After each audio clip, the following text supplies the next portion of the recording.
Under po kasi sa joint circular, kung itong expenses is before the cash advance, ito yung reimbursement, which is a violation po ng item 6.1. Wait lang.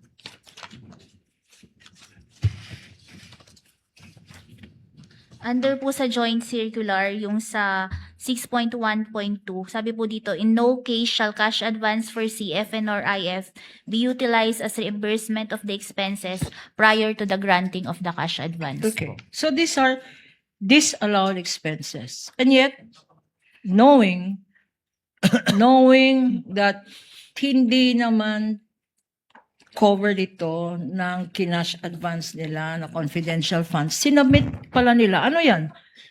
Palagay ko. Ano yan? Palusot ba yan?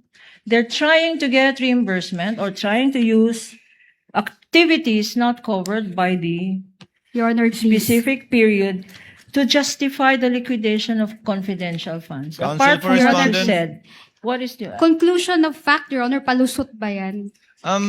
That is my... Counsels, please. We're like, why would you... on both sides, I think most of the questions being asked have already been answered by the witness repeatedly.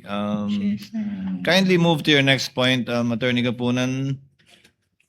If you have other points for redirect, so that we can wind up also with the recross and proceed to the interjections, so that we can finish with this witness.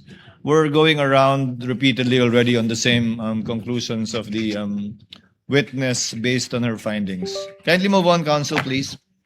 Your Honor, please, as I said earlier, at the start of this impeachment, one of the rules of cross-examination and direct examination or redirect is to know when to stop.